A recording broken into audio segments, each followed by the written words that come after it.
the creepiest murderer that still remains free. Her name was Renee Hartevelt, a 25-year-old Dutch lady who never had an idea that she would have been killed and eaten by her classmate. Hello guys, welcome to my channel, Partners in Crime. Today I'm going to share with you a cold-blooded murderer's story who killed and ate his innocent classmate. But before we jump in, please subscribe to this channel and press the bell icon. Renee Hartevelt was a Dutch student who was studying with Sagawa at Sorbonne. Over time, Sagawa had a friendship with her, sometimes inviting her to his home for dinner. At some point, he extended her trust. He tried to kill her once ineffectively before actually murdering her. The first time, the gun backfired when her back was turned. Though most would take this as a symbol to give up, it only pushed Sagawa more down his rabbit hole. She believed him again, and on the very next night, he killed her. This time, the gun fired, and she was killed promptly on that day. Sagawa only faced a prompt of regret before it turned to elation. Instantly after killing her, he raped her body, and after that began cutting her open. Eventually, he said his only guilt was that he had not eaten her while she was alive, as he liked to do it. "What I truly wanted was to consume her living flesh," he said. "Nobody trusts me, but my final meaning was to eat her, not essentially to kill her. It is simply a charm," he said.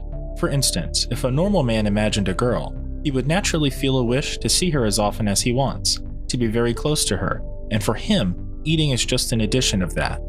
2 days after killing Hartevelt, Sagawa disposed of what stayed of her body. He ate and froze most of her pelvic region, and so he put her legs, chest, and head into 2 suitcases and got a cab.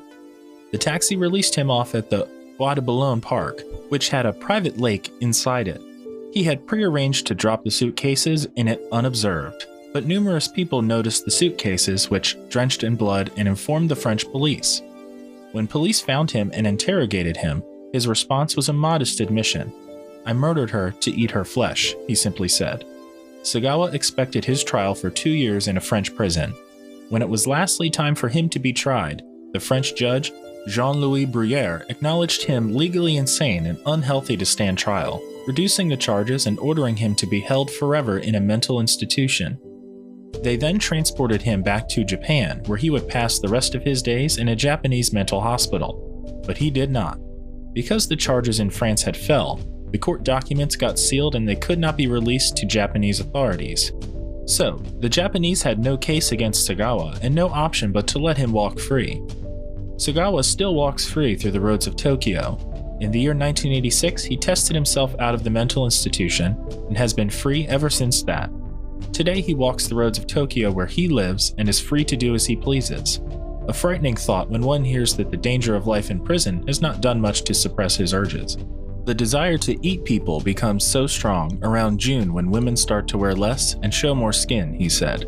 "I saw a girl on my way to my train station. When I see like that, I think about wanting to eat somebody again before I die. What I'm saying is, I cannot bear the thought of parting this life without ever tasting that. I saw this morning," he sustained. "I want to eat them once more while I am alive, so that I can at least be pleased when I die." He has even prearranged out how he will do it. In the meantime though, Sagawa has desisted from cannibalism.